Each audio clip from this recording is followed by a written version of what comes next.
یہ تو اتنا شرم والا گھرانہ ہے.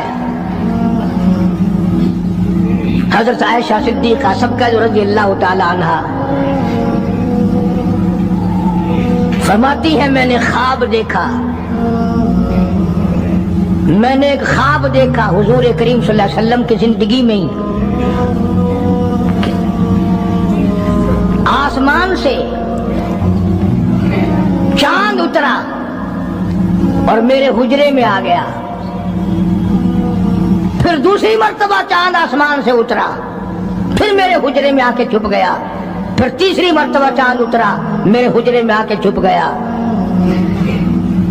حضرت عائشہ فرماتی ہیں رضی اللہ تعالیٰ عنہ میں نے حضور کریم صلی اللہ علیہ وسلم سے عرض کیا آقا میں نے یہ خواب دیکھا ہے. فرمایا تعبیر اس شرط پہ بتاؤں گا کہ میرے ہوتے ہوئے میری حیات میں کسی کو نہیں بتاؤں گی.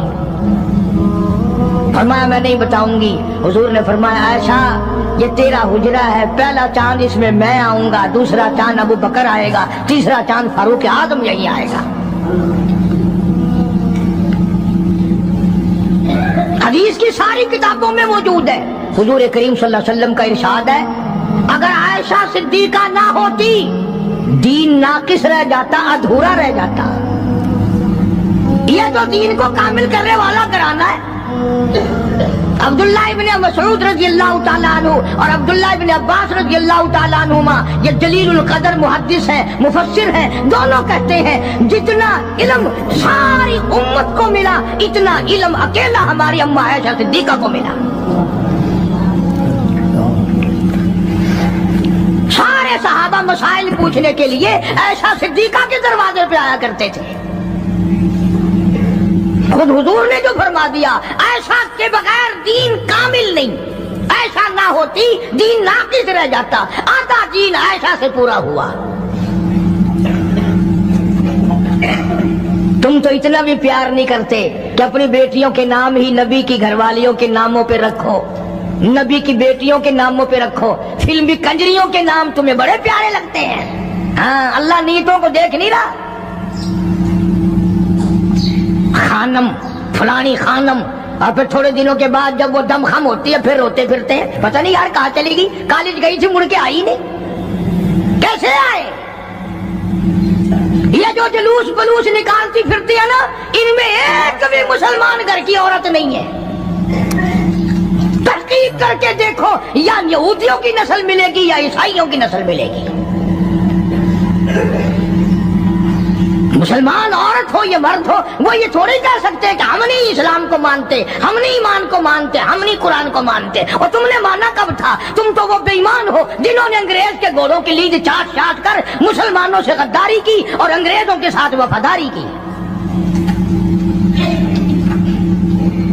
یہ جو تمہیں بڑے بڑے نظر آتے ہیں نا بنگلے کے جاگیر کوٹھیاں، یہ سارے مسلمان اور قرآن کے غدار ہیں.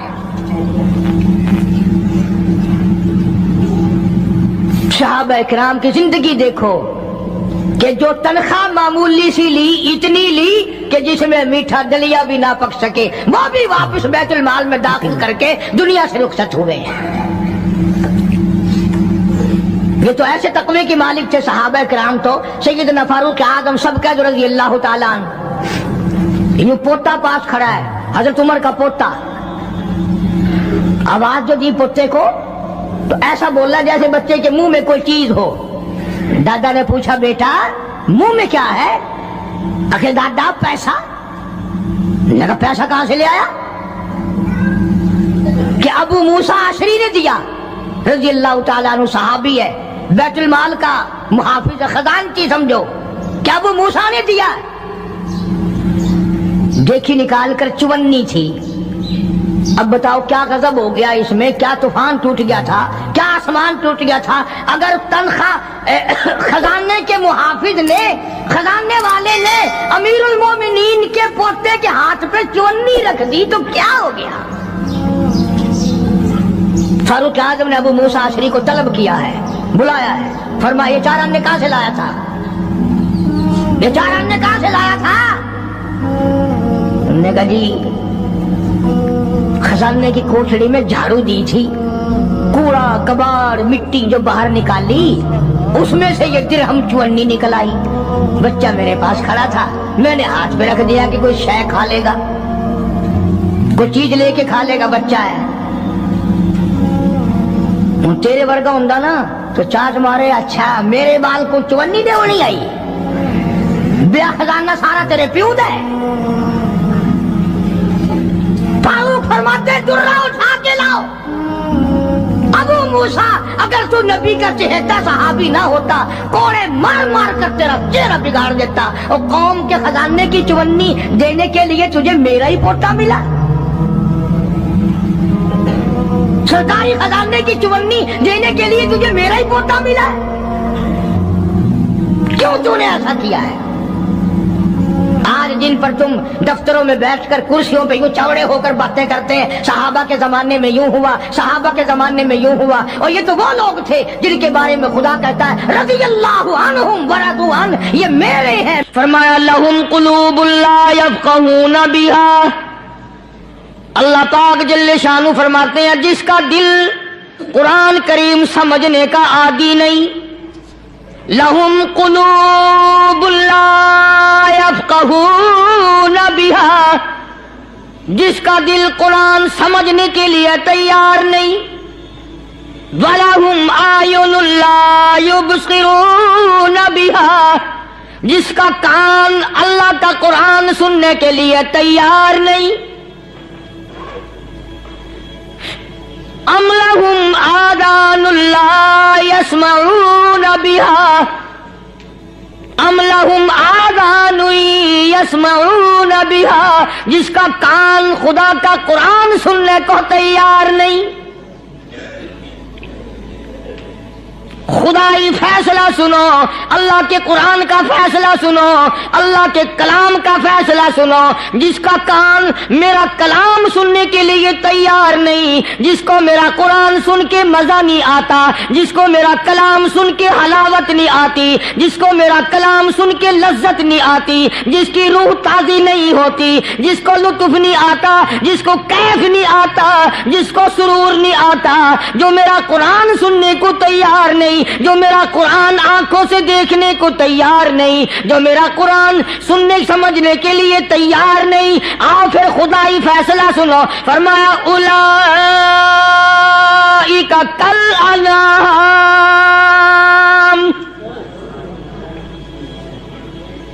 میرا فیصلہ نہیں, کسی پارٹی کا فیصلہ نہیں, کسی فرقے کا نہیں, کسی طبقے کا نہیں, کسی جماعت کا نہیں. فرمایا اولئک الانعام, پیدا کرنے والا مالک و خالق کہتا ہے مجھے اپنی کبریائی کی قسم یہ سارے جانور ہیں.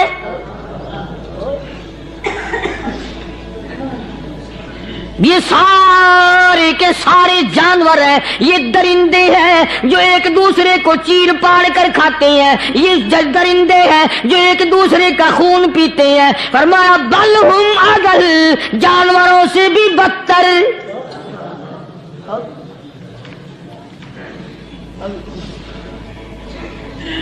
جس کے دل میں قرآن سن کر ترس نہیں, جس دل میں رحم نہیں, اپنے سے کمزور دیکھ کر جس کے دل میں شفقت نہیں, مہربانی کا مادہ نہیں, فرمایا وہ کوئی بندہ ہے, وہ تو جانور ہے. اور خدا غضب میں آ گیا, فرمایا بل ہم اضل, اس سے بھی بدتر.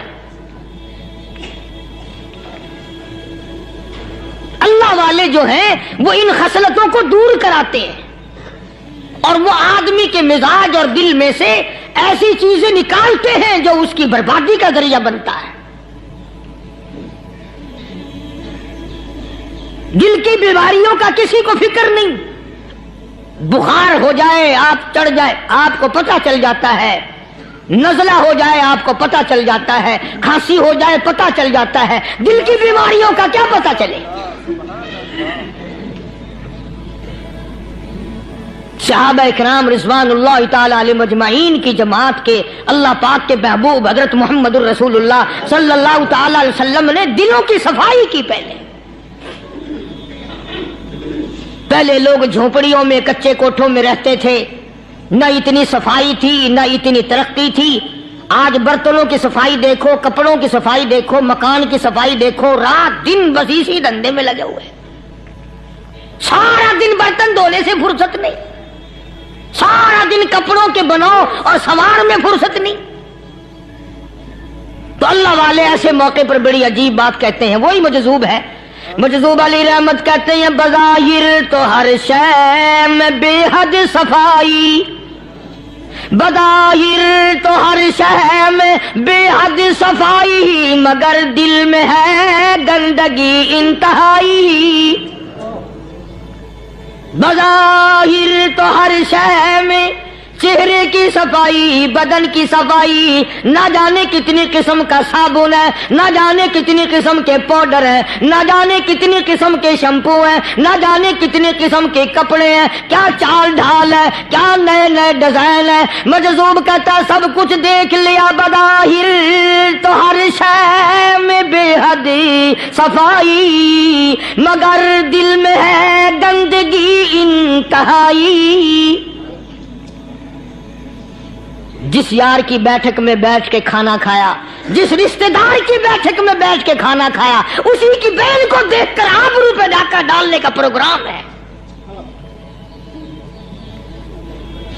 جس دوست کے گھر میں بیٹھ کے کھانا کھایا، اسی دوست کی بیوی کی عزت لوٹنے کا پروگرام ہے۔ پرانے زمانے میں اب بھی دلی جیسے شہر میں اگر دعوت کی جاتی ہے تو وہاں ایک تشتری میں نمک آتا ہے سب سے پہلے۔ عرب میں بھی دستور تھا پرانے زمانے میں، اگر کوئی دعوت کرتا، کوئی تقریب کرتا، سب سے پہلے نمک آتا تھا۔ ایک ایک انگلی ہر شخص نمک چاٹتا تھا۔ کیا مطلب؟ جس نے نمک چاٹ لیا اب وہ نمک حرامی نہیں بنے گا۔ اس گھر میں چوری کرنا، اس گھر کی آبرو کا غلط تصور لانا، اس گھر کے مال میں خیانت کرنا وہ حرام سمجھتا تھا جس گھر کا میں نے نمک چکھ لیا۔ اور مسلمانوں کی بات نہیں، ہندوؤں کی بھی یہ باتیں تھی۔ مولانا محمد علی صاحب جلندری سب قید رحمت اللہ علیہ فرمایا کرتے تھے کہ ایک سکھ تھا بہت بڑا ڈاکو، مسلمان اور ہندو مل کر اس کو ساتھ ملا کر کے لے گئے کہ یہاں اس گاؤں میں، اس پنڈ میں ڈاکہ ڈالے۔ سفر کر کے گئے، تکلیف اٹھا کے گئے۔ اس سکھ ڈاکو نے پوچھ لیا کہ یہ کون سا گاؤں ہے کہ یہ فلانا ہے۔ اچھا سارے کے سارے یہ تلاش کرو، یہ سوچ بچار کرو، اپنے پنڈ کی، اپنے علاقے کی، کسی مسلمان کی، کسی ہندو کی، کسی سکھ کی، کسی چوڑے چمار کی اس گاؤں میں لڑکی تو نہیں؟ ہمارے یہاں سے کوئی لڑکی تو شادی ہو کے یہاں نہیں آئی ہوئی؟ ان ساروں میں سے کہنے لگا کہ ہمارے بھنگی کی لڑکی جمعدار کی یہاں آئی ہوئی ہے۔ کہنے لگا واپس چلو، بیٹی بیٹی ہے، چاہے بھنگی کی ہو یا نواب کی ہو۔ ارے کل بیٹی کا ڈولا دیا تھا، آج ڈاکہ ڈالیں گے، شرم نہیں آئے گی؟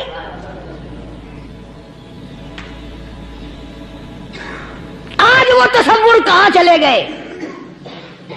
اور ہم سب روتے پھرتے ہیں، سکون نہیں، سکون نہیں، اطمینان نہیں۔ ارے اطمینان آئے گا کیسے؟ ہمارے دل بے ایمان ہے، نیتیں خراب ہے، آئے گا کہاں سے؟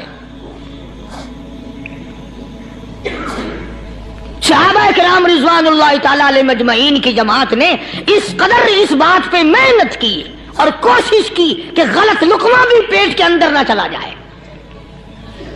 چنانچہ میں اعلان کہتا ہوں، 1,29,000 صحابہ کرام، کالی کملی والے کے دیوانے اور پروانے، حضور کے یار جانثار، حضور کے ساتھ پھاقا کھانے والے، پھاقوں مرنے والے، پتھر کھانے والے، اپنے بچوں کے ٹکڑے ہوتے ہوئے دیکھ کر لا الہ الا اللہ محمد الرسول اللہ کی صدا بلند کرنے والے صحابہ کرام کا یہ حال تھا۔